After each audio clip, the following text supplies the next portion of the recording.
Episode number 24 of the Unnamed Show. Special guest joining us today. Lee Canyon got 17 inches of snow. And Las Vegas to host Super Bowl 58. Yes! It's gonna be amazing. And we are here for the Unnamed Show.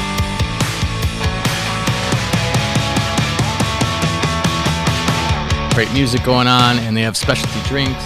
Anything Vegas, pretty much. Everything Vegas. I can see why this would be a great place. Yeah. And they can go have fun at night. Yeah, it's awesome. Check it out.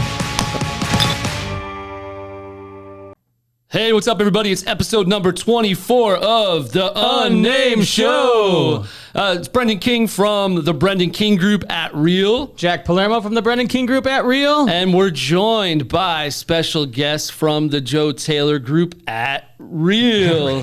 So we got Joe Herrera and Taylor Prince here, who are amazing agents, amazing broker owners, and honestly, amazing mentors for us in so many ways. What's up, guys? What's up? Happy to be here. Yeah, your office is beautiful. I love the neon sign. It's you know amazing. what's funny? Everybody thinks that we brought in a designer. Taylor and I actually designed this place ourselves. Nice. work, It's got gentlemen. like a chill, nice vibe. It's really we cool. Do have Lisa, our front desk, is the Christmas vibe that's going right now. Yeah. It's the best it's ever been. Oh, You nice. guys came at the right She's time. got the Christmas game. Nice. It's on point. Yeah, so obviously something big happened for us recently. I know I shot you a text, and We made the move. We made the move. So we did. we recently moved to a company called Real, and it's more than just a company, honestly. When I had messaged Taylor, Taylor riddled off like a long text.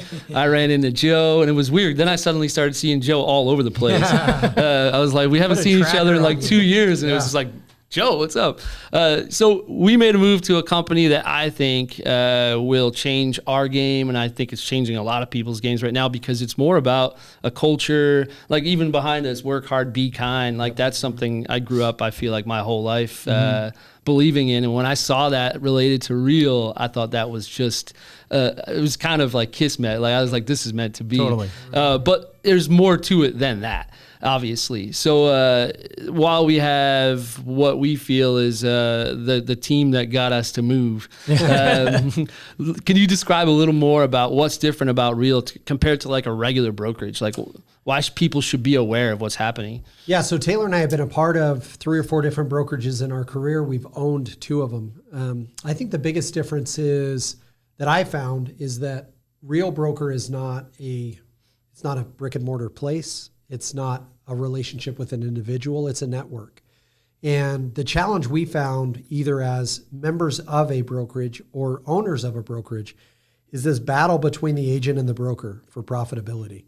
The more profitable a broker can be, the less profitable an agent is, the higher turnover rate they have. And I was at Inman just before this all kind of started. Well, I was already talking to you guys, but one of the guys on stage was a celebrity broker. Right. And he flat out said on stage, brokerages don't make money. Right. And I was like, he just announced this at Inman. Famous guy, Oppenheimer, Right. from the Selling Sunset, which that is not real estate, by the way. But, It's not actual. but he literally said brokerages don't make money.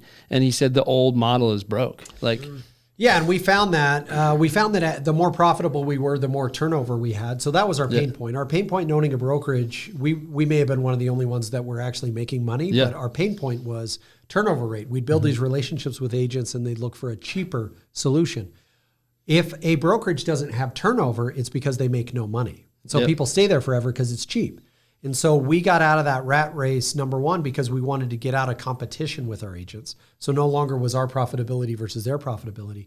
But the future brokerage is not a place, it's a network. And so the other thing is we become obsessed with collaboration.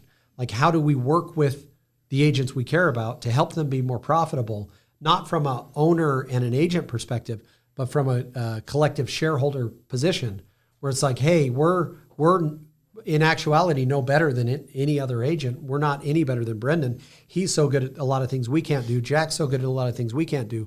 So what would happen if we just come together and form like a Power Ranger type of experience where we create this massive momentum movement together where we're networking together, we're collaborating together, we're growing together, and our profitability is tied together. And that's the part I loved. Like I went out to see Spring out in Utah, met a couple people out there, and then equally just talking to you guys. What I found is just in a few minutes of chatting about all this, we were already like, oh, we could do this together, we could do that together.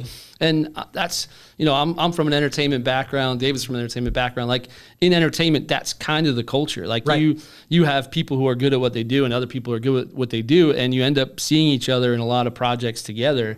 And business seems to work the same way, and real estate wasn't working that way. Right. It was so odd. It was almost helps like each other out. Yeah. Like I called you guys last week. I had a question about something, and he's like, "Hey, reach out to Joe and Taylor," and you guys were so helpful. It's like one of those things. Like everybody wants to help each other, which is great. But and that's kind of to Joe's point. For us, we've been at this 6 months now, so I feel like in 6 months we've learned infinitely more than what we knew before.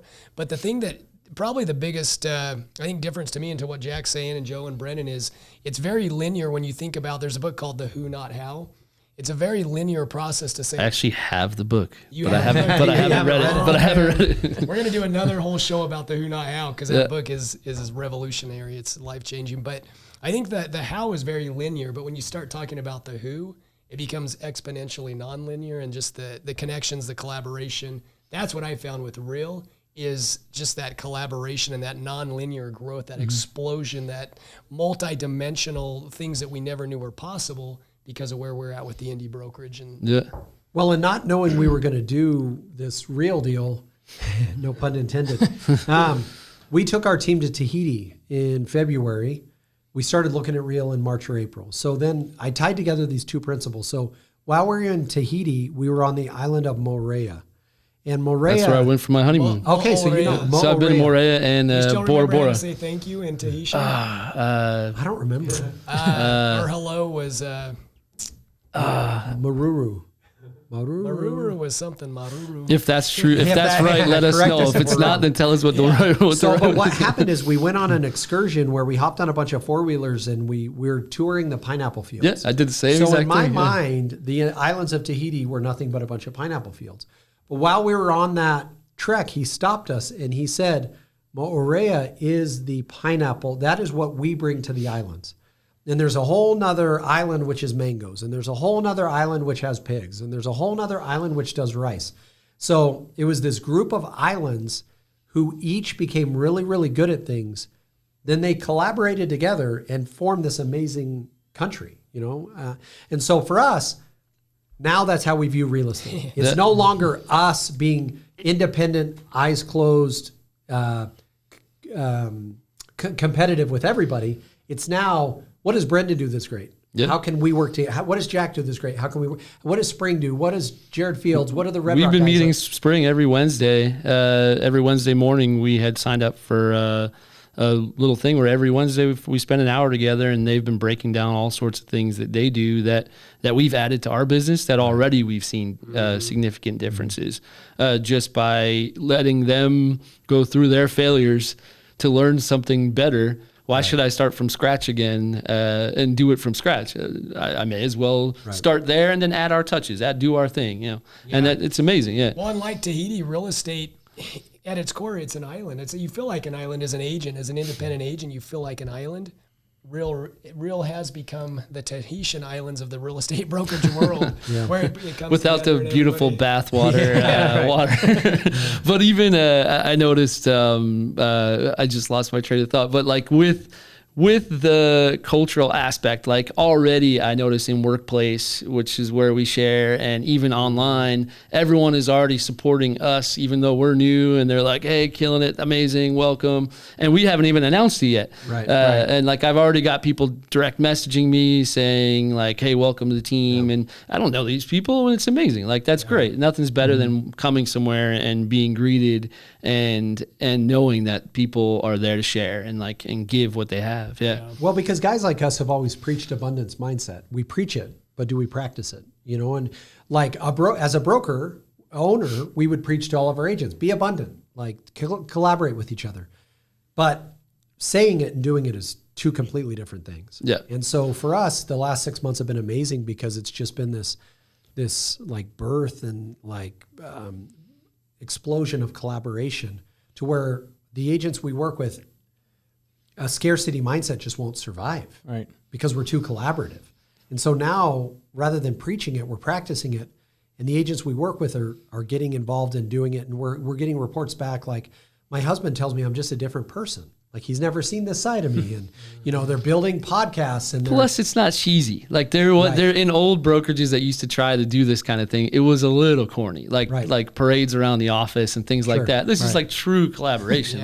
We're sitting here, we both work in the same industry. We're a couple miles apart from each other. We all share the same MLS. We've already shared so many different things together. Like you're talking about different investment opportunities and different things like that are really nice. And beyond the culture and the collaboration, I think there's other things that are really huge pluses that I think we can mention that are completely different than any other brokerage, except for maybe one or two. But we've got some similarities that we learned from their past experience. And I think Tamir did a really good job of reevaluating and making our additional pluses better. Like if you don't mind explaining a little bit about the stocks and things like that. Yeah, so Taylor, maybe you take the stocks. I'll talk a little bit about the revenue share opportunity. Yeah, so the collaboration we've been talking about, which is really cool, but if the fruits of collaboration are not growth in our financial world and our ability to make cash that we can turn into wealth, then what's the point? Then we'd all be cursing collaboration and saying it's pointless. But it really is at the core, the collaboration in this company. What they've done is created a business where we can all do what we've always done, which is close a whole bunch of deals, do a whole bunch of business, create a bunch of cash, and then create additional revenue streams. So with the stock, Real is on the NASDAQ. As you guys know, recently, I think it was when was it? July, August, when they got uplisted to the NASDAQ. And the stock, what's really cool for us, Joe and I think when we first started looking at Real, was probably the first thing that caught my attention was this ability to get in on a company that had amazing leadership that was really heading to the moon with the trajectory, and to be able to get in at a level where we could get the stock at such a very low level with massive potential. So the thing for a company, Joe and I, back in 2012, we started a tech company. And we became very familiar with the art of raising money. And during that time, it became apparent to me that there were two types of money. There were family money, people that trusted you because they watched you grow up or they knew the circles you ran in, they'd write you checks to help you get your company up and off the ground. And then there was smart money, which was the venture capitalists, the private equity, the people out of New York and San Francisco. And so for me, when I was looking at the stock that came with Real and this opportunity, I wanted to know where the money came from.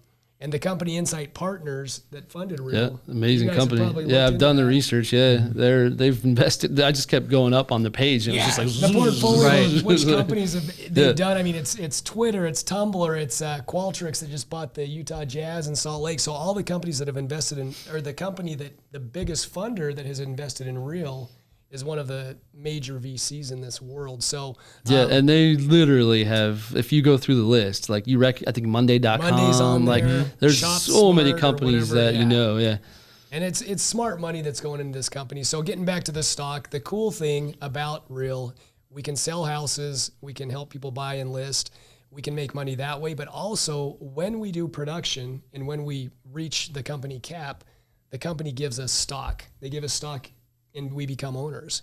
We're part owners of the Real through the stock we get. So and the app is great. Already a couple of agents that have already closed some deals. Great.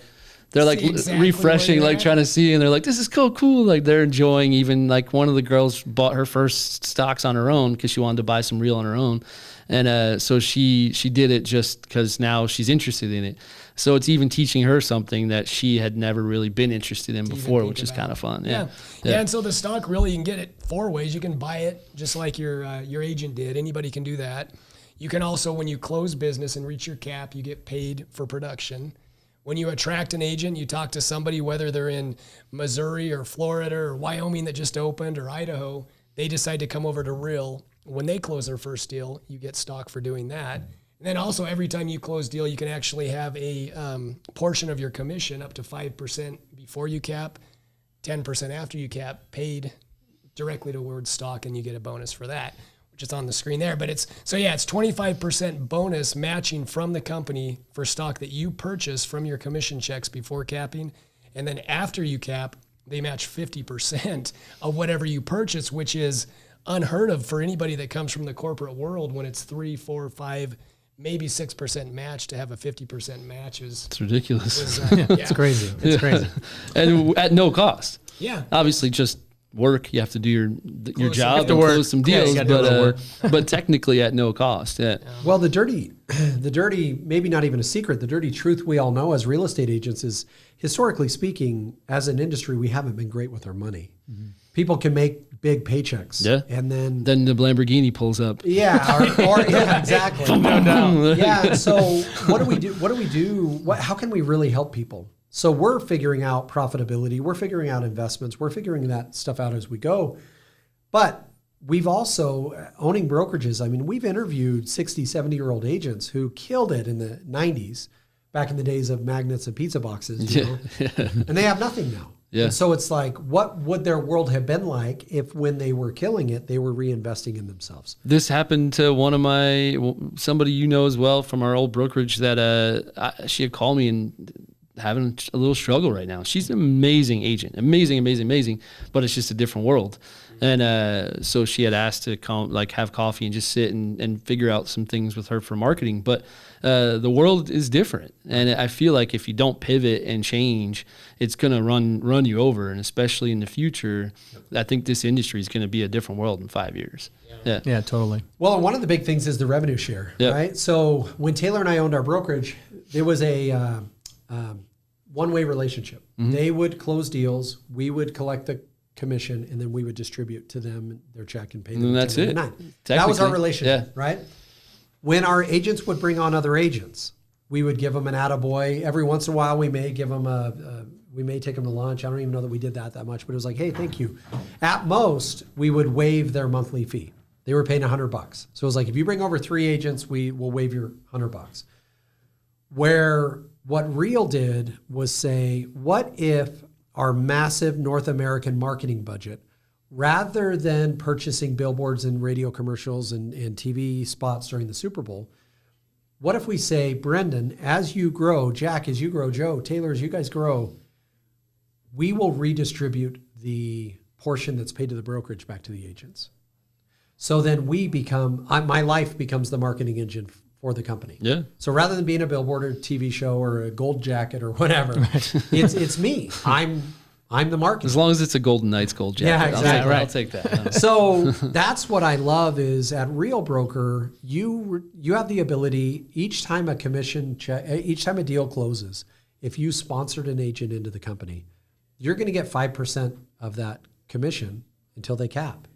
So it maxes out at $4,000 a year if you directly sponsor them in. But then there's this principle of, again, going back to that, there's no more tug of war between us and our agents. It's like, Jack, if I can help you be more profitable, right? Because Brendan's your sponsor, Brendan's going to be more profitable, and because Taylor's Brendan's sponsor, Taylor's going to be more. So like we're all making money together. Yeah. So then why wouldn't I help you grow your business? Totally. Why wouldn't we go sit down and you can have coffee and I'll have Diet Coke and we'll talk about like ways that we can grow together. Sure. And so it's this weird ecosystem because we're so used to, we're all, in a sense, the whole real estate industry is a bunch of depression babies, and we're just like obsessed about our own little can of beans, you know? Yeah, exactly. Like in the corner, yeah. So what happens if, as Jack eats, it literally helps to feed my family? Yeah. And so we're in this world now to where agents are reaching out all across North America into Canada. We've collaborated in the past from a position of coaching, like you could pay me to coach you or things like that. And now there's no payment system. It's literally just as you succeed and as you pay your cap to the company, a portion of that cap comes back to me. Yeah. So then my goal every year is to help you cap faster so that you can feed your family, which in turn helps me feed my family. So it's a really cool system that we've fallen in love with. We've seen massive growth with from the time we came over with our agents till now. It's been explosive. And I think there have been this business model in the past. It was kind of spammy. And it got a little funny online too. Like immediately you had the ones who were doing it in a good way. There are a few guys that really did do a great job of sharing and delivering the information, which was the good part of the structure. Right. But the bad part of the structure is what kind of made this other side of the coin, which is kind of what you're talking about, where it did get a little spammy. Yeah. So at Real, the key is attraction. It's not about recruiting. Right. Like I can't go and recruit people to Real. Yeah. Tamir will shut this down because it's both. It becomes an advertising it's cheesy. It's like old sales. It's like when you go to buy a car and someone's like pulling your arm off. You're like, hey, I just want information. I don't want to be harassed. Right. I think that's kind of what Tamir saw, is that he didn't want that kind of personality. So it's very natural for you to reach out to Taylor and say, hey man, I've heard some things. See, you're over there. How's it working? And for Taylor to work with you, and for you to bring in Jack, and for us to all collaborate together from an attraction standpoint. Yeah, it was literally just information. And I took that information, did my research on my own, and then when I had questions, I reached out, and it was a matter of then understanding, okay, this works. Like, it makes sense. Like, everything makes sense. Like you said, aside from our relationship with a check prior, there is no further connection to the company in any other way. Yeah. So the thing that I've become obsessed with is how can we as an industry, how can we receive compensation multiple times from a transaction, right? And we could talk about title and mortgage, and there's big players doing things like that. But even if you're not a big player, how can the guy that does 12 deals a year, he could get to 24. He might even be able to get to 48. But at some point, his own effort is going to cap out. Yeah, you can only work so hard. Yeah. So then how does he continue to grow? 17 admin? Yeah. Exactly. You can run a team. So commission split is an option. Yeah. But you can also, what if you can make money through collaboration? Yeah. Not from starting a coaching program, not from selling knives, not from selling merch, but what if you grew financially through collaboration? And that's really at the heart of what we're talking about. It's not people like Taylor who runs a team that does massive amount of business. It's how does the 22-year-old, 2 years in the industry, closing 25 transactions, how do they build residual income? Because I've always been jealous of my brother. I've got 2 brothers-in-law that sell insurance. They're like, oh, that's cool. You just made 10 grand selling a house. I'm going to make 10 grand every month because I built up a residual business. And I'm like, and they've got this book. Their book of business. Yeah. So what if we can couple those two things together? And that's the theory with Real is what if we say, Taylor, you're going to make 10 grand a month from selling a house. You're also going to make, 10 grand a year from attracting 3 agents. And then all of a sudden you go, oh, cool. Well, what happens if I bring 6 agents in? Yeah. And so it's just a cool principle that you don't have to be a kingmaker in order to have residual income. I see what you did there. Was that a last name play or a play on name? But even with events and things like that, I love events. I like going to events. I like holding events. I think it's nice to be able to share with the knowledge of that's all we're doing is sharing. And if in return something's interesting, great. But the sharing part is fun, but equally it gives value. Like there's actually value there. You're not just like here, you're gonna have stock. It's like no, you're actually delivering value, and equally that person sees value in that situation. And I would say the biggest value too. I love where you're going with that, but the biggest value is the difference between Joe and I, for years, building up indie brokerages and having our agents and trying to get them excited about the company, trying to get them excited about attracting agents to come to our indie brokerage, and it just wasn't there. They're like, it's yours. It's ours, yeah. The value is it's no longer we're the owners and they're like, whatever scraps fall off the table, we'll take it. Yeah. They're now the owners, we're the owners. The energy, you guys, you've seen it, and you'll start to see it in your own company as well. But it's just the energy it's way different. It's because people now own something. Yeah, no, it's definitely, I know we had shown some slides like with the stock breakdown and the rev share. And then of course, there's is it the elite agent? There's, I think if an agent hits a certain amount, then they get, again, another bonus of, hey, not only did you do a great job, but you get... Well, it's actually in Vegas, everybody is obsessed with this 100% commission plan. At Real, when you hit elite status, you actually not only not only do you get back everything you've paid into the company, but you actually get back a little bit more. So now the 100% commission plan goes to like 103% commission plan or whatever. You get back every single dime that you put into the company in the form of stock or cash. Which is not the case with the 100% plan in There's town. no such There thing. is I no got to a such certain, thing. I got Right. to a certain point where I was spending so much money per year that it was an entire salary for somebody. Like I could easily hire a really expensive person for the amount I was paying. And in this situation, I see that the more I do, the more I get back, which is kind of mind blowing when you really run the numbers. Like, and I'm sure you ran the numbers 300 times before you did it, sideways, up and down. Cause I know you're like me with that. Like, Yeah, I was just going to say, as far Brendan as probably ran them 600 times. it just makes sense when it comes to that. Well, it's not a race to the bottom. Yeah. Right? I mean, the 100% brokerage model is a race to the bottom. It's like who can give away the most while keeping the lights on, while not losing agents. Like those are that's the 100% brokerage model.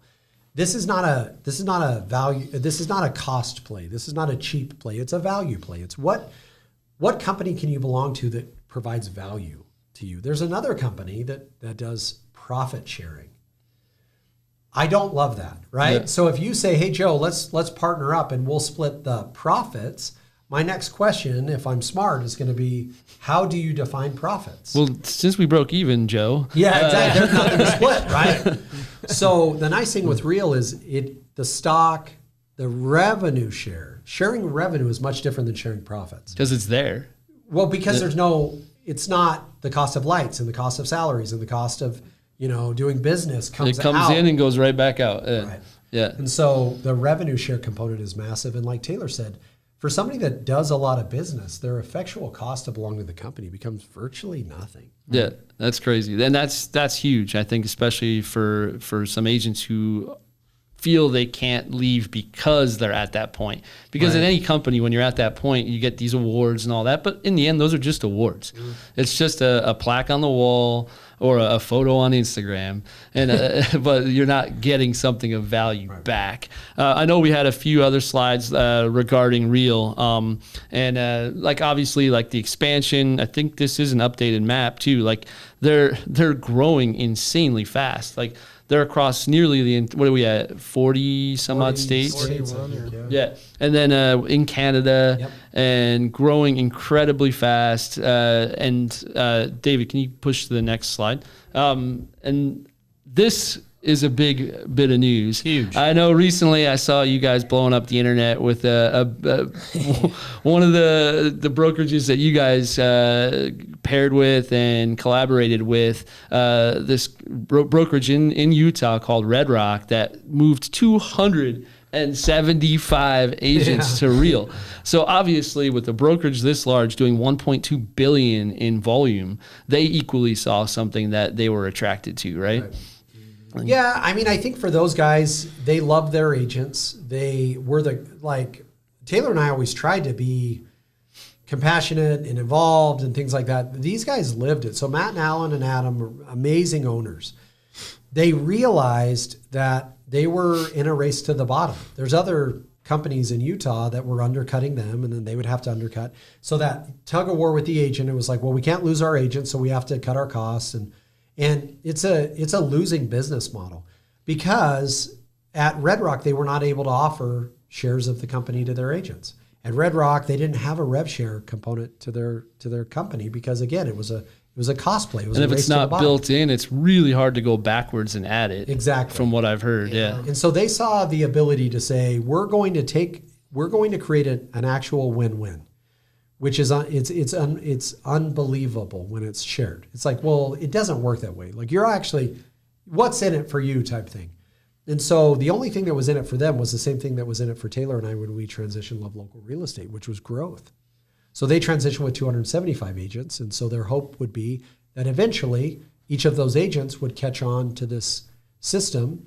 And then their 275 would end up being 800 agents they collaborate with. And that's where the growth is. And that's huge because then they're giving something of value, like you said. Right. They hit a point where I'm sure, and I'm not speaking for them, but I'm sure they felt, like you said, there was no other choice to a certain extent. Like you can only give so many plaques and, Well, and it's and award banquets and things. Right. After spending a week with those guys and multiple calls and Zoom and everything, you know, when you first start to meet people, they tell you why they're doing something. And you always wonder, like, is that really why they're doing it?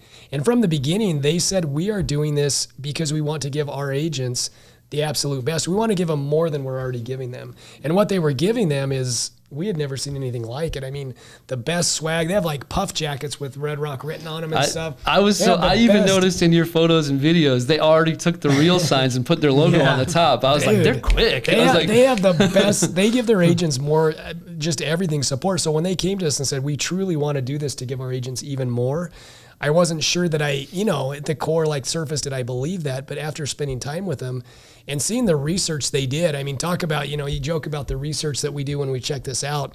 They did more research and built out more models to compare the costs.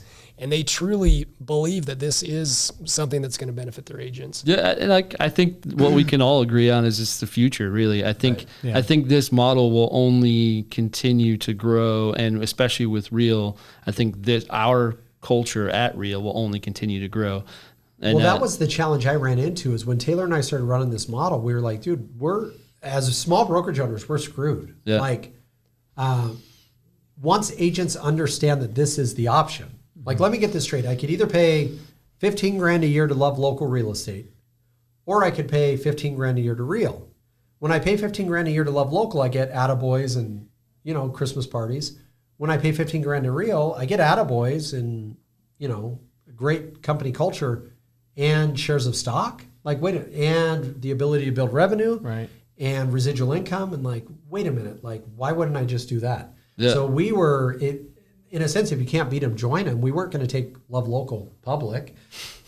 We couldn't grow outside of Nevada without additional licensure in brick and mortar. And so it was like, we either need to get with the times or get ran over by them and be those guys saying, hey, can we go get a drink? Because I need to figure out how to build my business again, Brendan. We're screwed.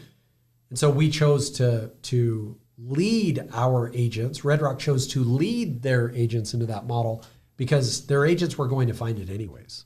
Yeah, no, it's true. And I think that's the case, is that it's out there. It's out there, and I think we all made a great move for sure. I'm super happy. I'm excited. And Jack was on board right away. excited. He did some research. Yes. He's like, oh, okay, that's weird. All right. And then he looked it up. He's like, hey, man, I'm ready. Yeah, let's do it. I think he texted me like 20 minutes later. I walked out and left him with that bomb, and then he was like, no, I'm good. No, let's do this. Let's do this. We thought no better than to have some Vegas born and, you guys are born and raised, right? Yeah. Born, raised, So, he's got the Vegas born shirt. So we figured no better way to talk about Vegas news than with two guys who've spent their entire lives here.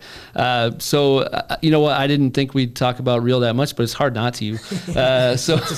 It's an exciting time. It's hard not to. I think obviously we're all passionate about it. But another thing we're passionate about is Vegas, and we're going to have the Super Bowl 58 in Las Vegas as locals who got raced here. It's going to be Did you ever great. think that was going to happen? It's going to be great. So we were on a cruise. We take, our team, we go every year somewhere, and we were on a cruise in the Caribbean when it became official. And like when we went to the cruise port to buy our land, or they give you the free lanyards. I bought a Raiders one. I was like, I'm all in. I haven't been as passionate about the Raiders as I thought I would be. It was easier with the Golden Knights because they are ours. Here, The Raiders had existing culture and stuff. But it was almost like growing up as UNLV fans, we were always the underdog. We won the national championship, but it was always Back in the 80s, right? Yeah, 90s. 1990s. That was the 90s? 1990. Yeah, but it was always like we would get the shows. Elvis would come here, or Garth would come here, whatever it was. But as far as sports with the gambling, it was kind of like a no-no outside of UNLV. Yeah, I remember we heard it all the time in New Jersey. There was always like sports coming to no. That's not going to happen. No, never going to happen. Well, contrast a few years ago, like Nevada or Vegas wasn't even allowed to run a commercial during the Super Bowl. Like it was outlawed. Yeah. You couldn't have a I commercial. didn't even know that. That's crazy. So the fact that the Super Bowl's coming here, just shows the progression of our society to realize like gaming, professional gaming, while I don't participate in it, is much better regulated by a government entity than it is by bookies and things like that. Like, the Mirage is not going to cut off your fingers. If you know what I mean? So, right. Hey, you owe me for that. Yeah, exactly. As they realize that like gambling in Vegas is much less risky than gambling in Jersey. You know what I mean? Like growing up, there were bookies taking bets. Oh, yeah. So as society's advanced, they realized, Vegas is an amazing community. And so the Golden Knights kind of proved that out. Now the Raiders are doing it. Like Derek Carr, if you follow Derek, it's all about being at the park and being at, the Winter Wonderland with his kids. And Fleury, man, I that was a big loss for us. But Fleury loved it here. Like when he heard he was leaving, I had talked to some people that know him pretty well, and I know his neighbor pretty well. I heard Fleury was devastated. Like he was like, I'm sure he'll come back. That would be great. I'm sure he'll live here. Hey, right? if you need an agent, let me know. No, but they like the stadium that they built for the Knights, the stadium they built for the Raiders. Look at our Aviators Stadium. Obviously, we know what we're doing, and every model that's come here has done an amazing business and done a great job of entertaining the crowd. It's only a matter of time before baseball, basketball, everything's here. Soccer. I mean, this year you got the Pro Bowl's coming. We got the draft. Next NFL draft is going to be here, and then 2 years later the Super Bowl. It's going to be crazy. Yeah, no. So the nice thing is people have a great airport that they can come in on. That was always called McCarran Airport, and now it's Harry Reid. Harry Reid. That's how long was it McCarran? Your whole life? Oh, yeah. Forever. I think it's been McCarran since it opened, right? Yeah, I mean the reality is I'm not a big advocate of McCarran or anybody, but our cancel culture is real.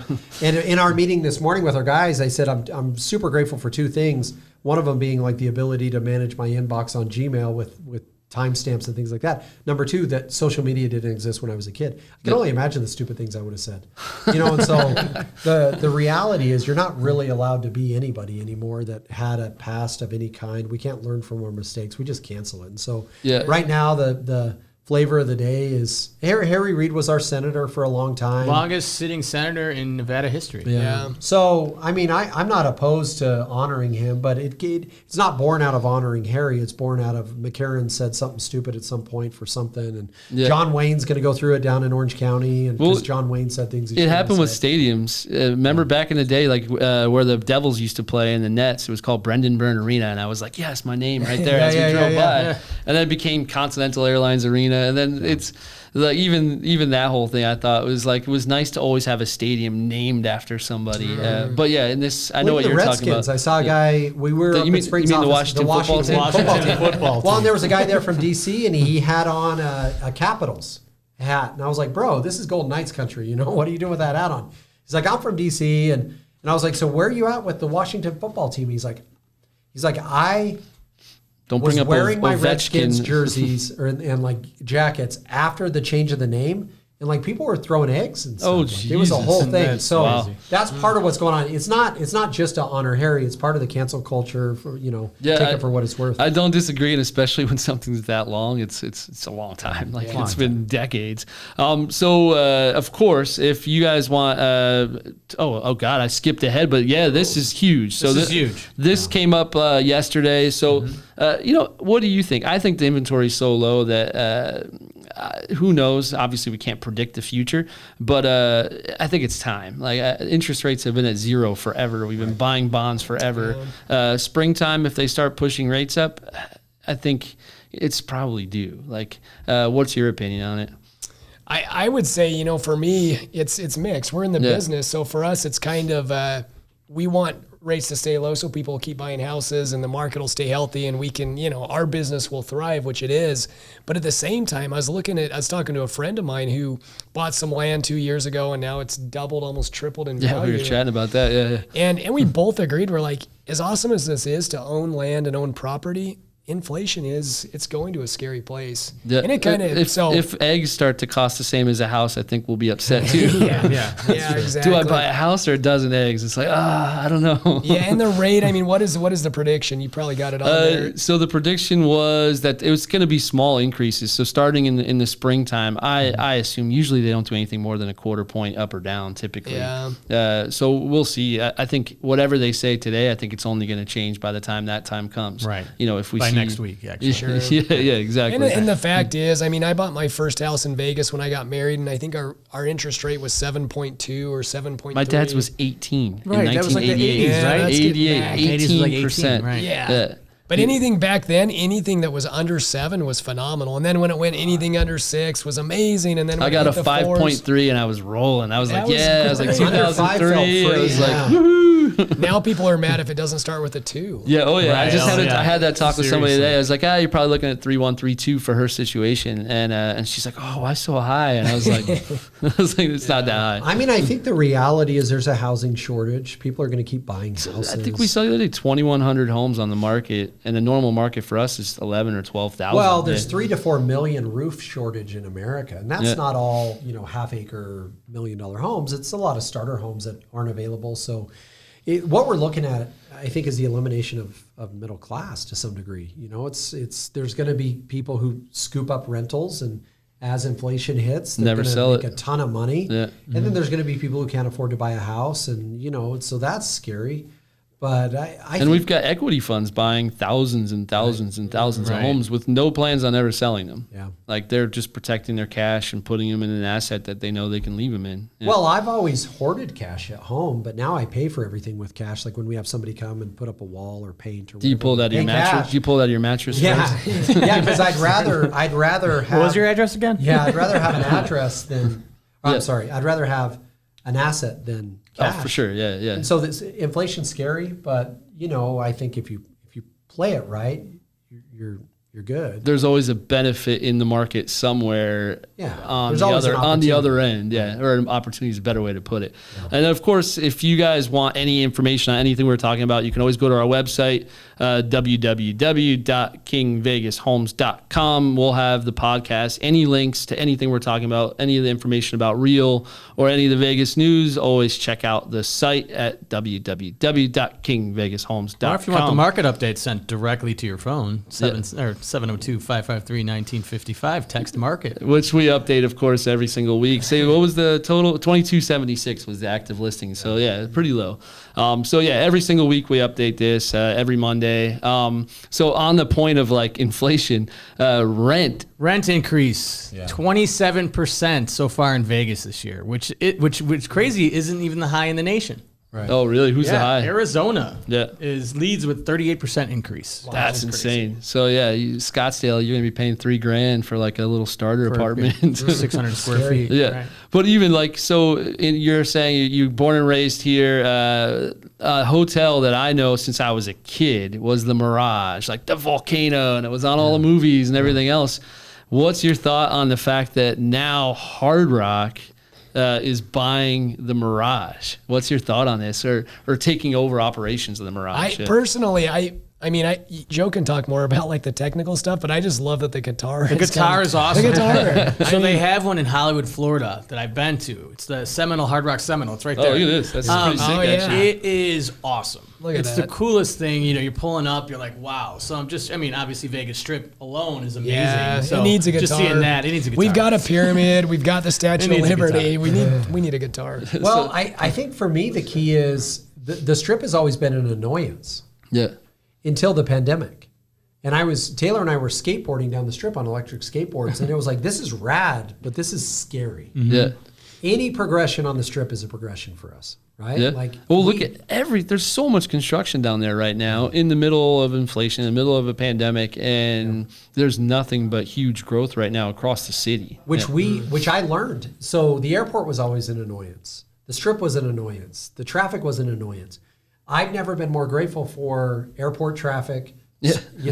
Road traffic. That's a good point, yeah. and people on the strip. And You're just watching the sky. You're like, keep coming, everyone. yeah, exactly. Because we need it. I mean, it is our GDP here. Yeah, like our totally. product is the strip. So if we can make it better, I'm all in. I don't go down there that often anyways. I go to the Golden Knights game, or I go to Joe's. That's what we always laugh too. We'll either go to music or see music or watch sports. That's really it. Yeah, food occasionally. Or if like friends come to town, they're like, oh. A couple weeks ago, I was here. down We're there like, with the "Man." night I saw you. I was down there 3 nights in a row, and I was like, this is mind blowing. I haven't been down here 3 times in so long. Because you know what? In the suburbs, we have just as many amenities that the strip offers to the public. We have the amazing ability to do all those same things. Right.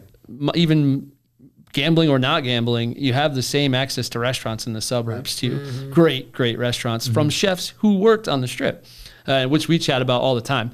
So of course, we do real estate, so we got to talk about real estate. Tony Hsieh. Tony Hsieh, yeah. Found a buyer of his Scotch 80s home for $2.1 million.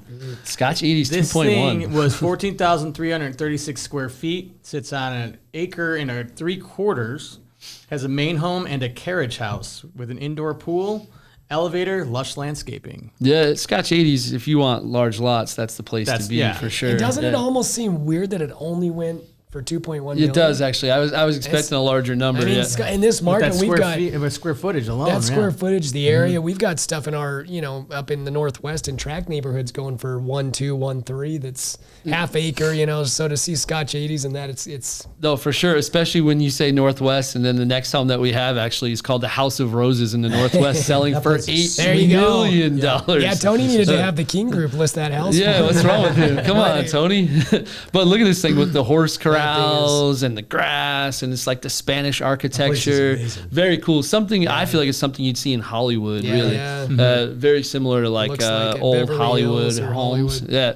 Especially the Spanish style. It's just very different for Vegas. But yeah, $7.95 million, 25 species of roses, which is why it's called House of Roses. And if you didn't know that, roses do well in Vegas. Most people don't realize that. They do. Everything does well. As long as you got water. As long as you got water, we're good.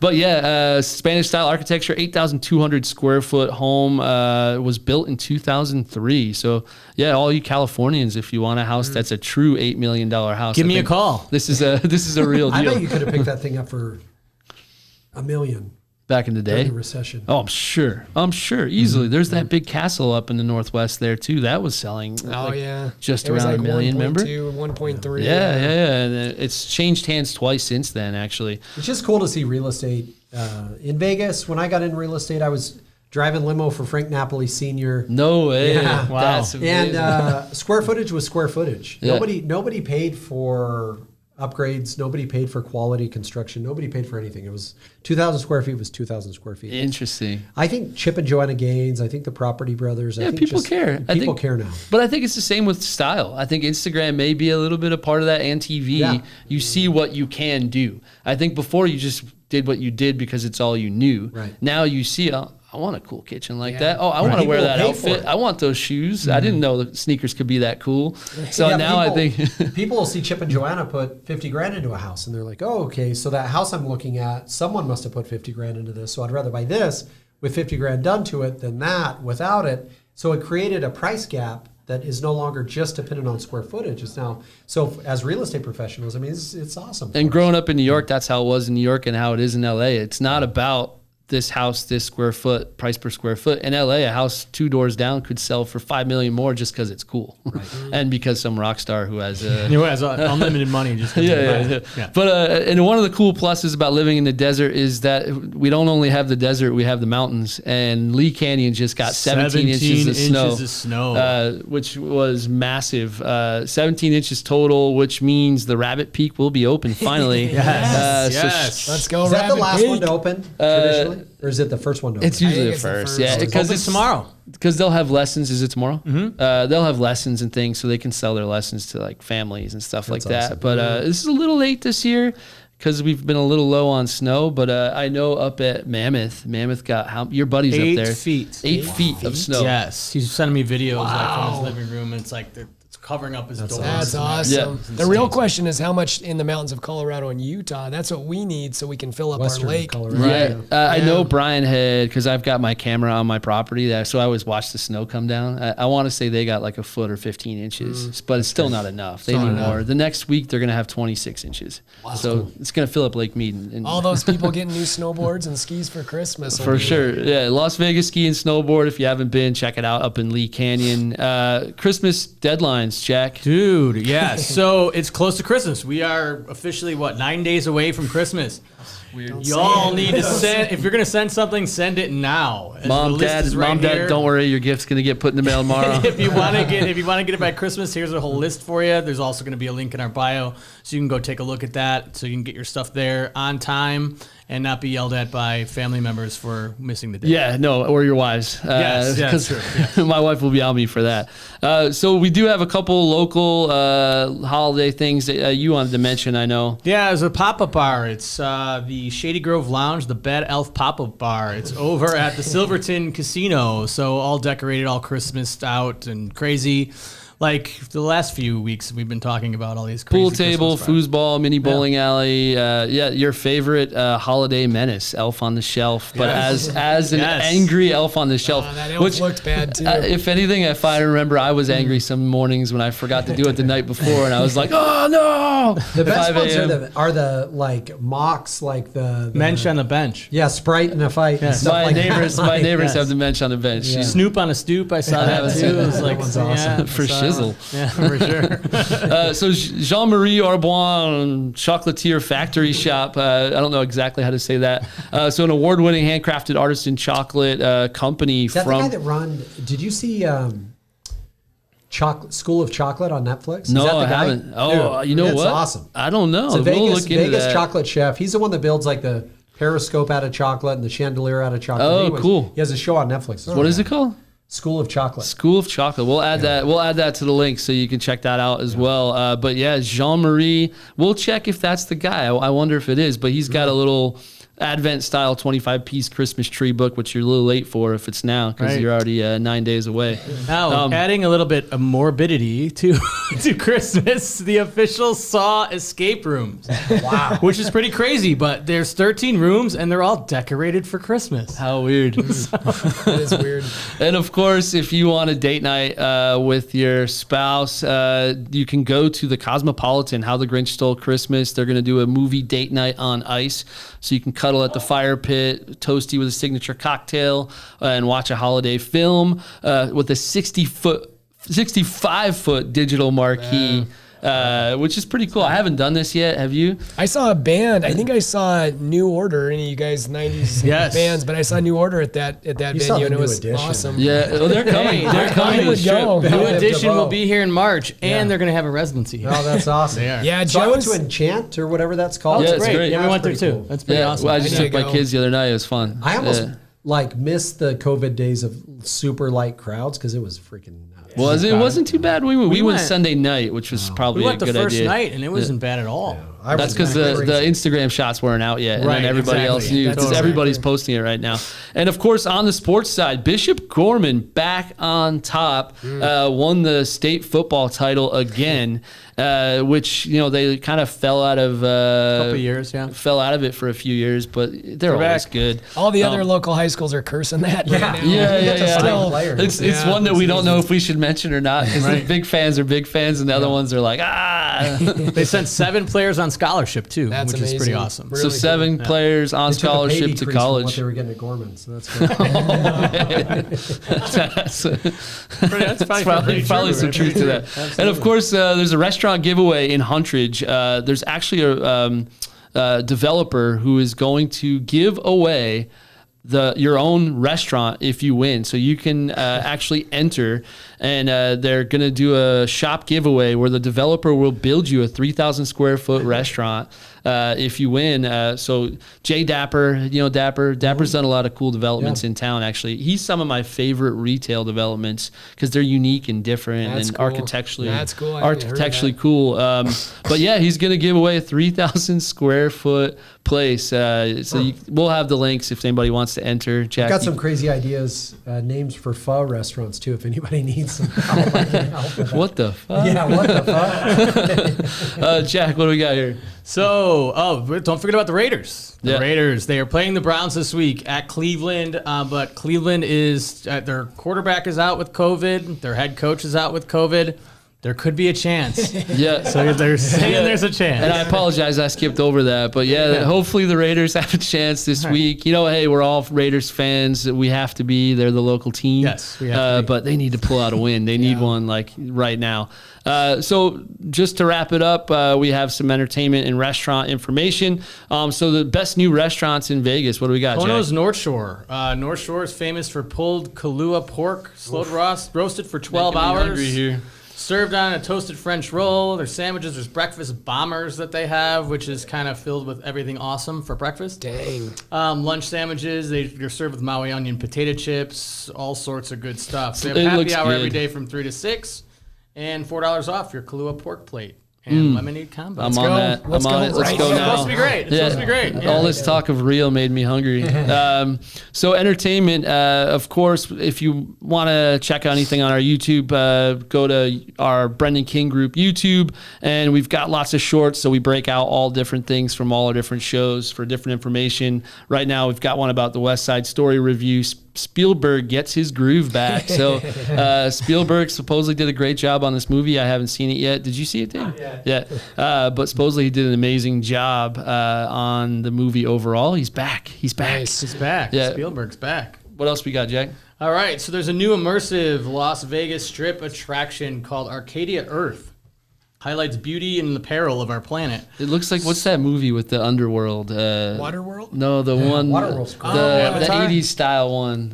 What was it? Goonies? Oh, No, now you're talking Flash Gordon? no, that one where they had the world upside down, and then Journey to the kids. I'll remember by the time we're done. It must have been a Jersey. Yeah, Willy only type Wonka thing. or what? So this thing is East going to Coast be 15,000 square huge. feet of magic, 15 art exhibits.